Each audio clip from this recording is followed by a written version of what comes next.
Hey, what's up YouTube? My name is Jose and I'm going to show you how I color grade my video. So I got this clip. It's Alexa Log C. I just downloaded from the internet, random, wasn't me. And so now the first thing we're going to do is add a adjustment layer.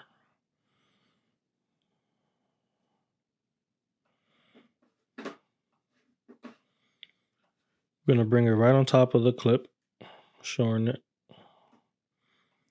And we're going to rename it Rec 709.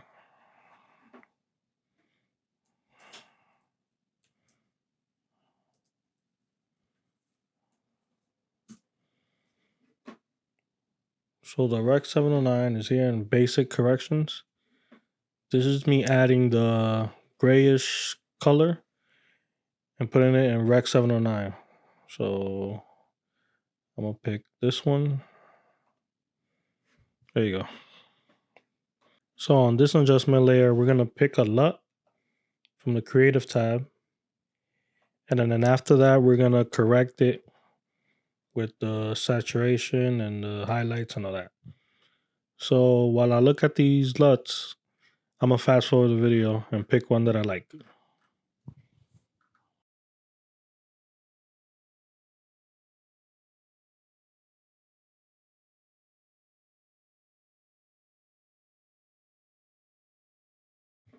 I have picked my LUT, and here the intensity, I like to bring it down because if you leave it at 100, it's too much.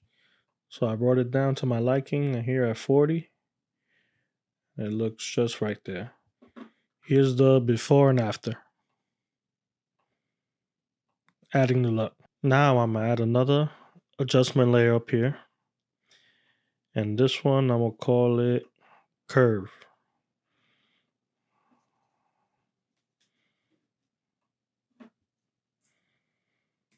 I'm gonna call it S curve.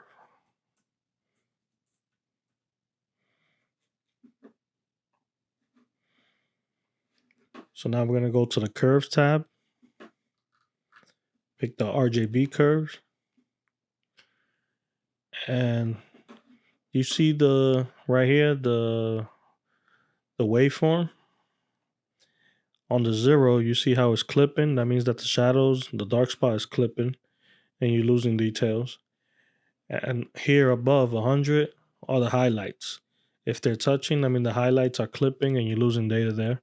So we got to bring it more towards, we got to bring it less than 100 and not go over the 0 on the bottom.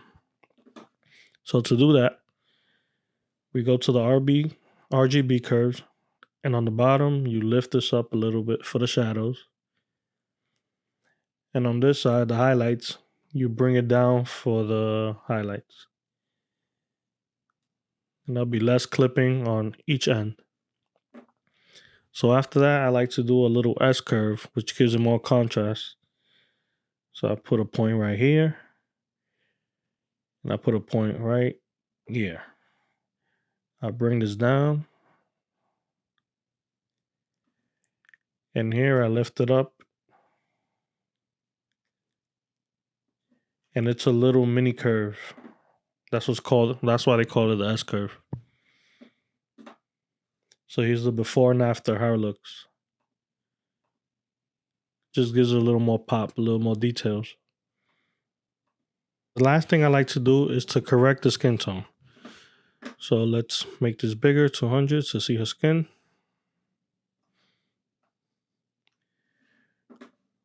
We're going to use the vector scope for the skin. So let's take away the other one, make this bigger. After that, we're going to go to effects, opacity, pick this up, and we're going to draw around her skin.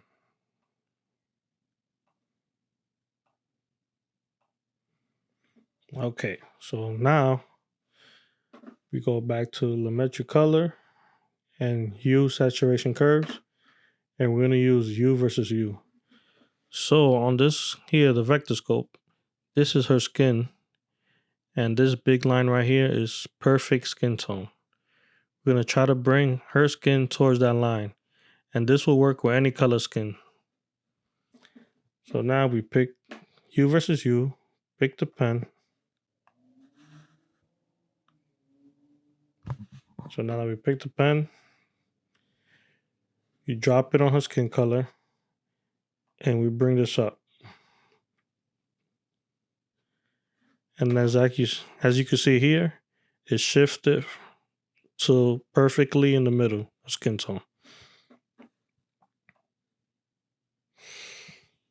So now we put this big to fit. Actually, let me put it back to 200 so you can see the difference.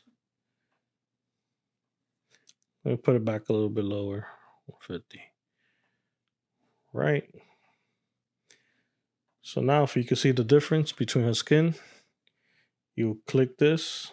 This is the before. She had like a pale yellow look.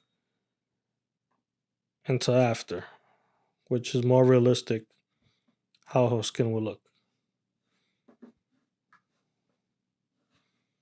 Put this back to big. Before, after. And that's how I color grade my footages. First, I add the Rec 709. Then after that, add a LUT and do some corrections on it. After that, I put a S-curve on it. And then I expose for my skin tone. And that's all I do. Hope you guys enjoyed this video. Give me a like, subscribe, comments if you got any questions, and thank you for watching. Catch you on the next video.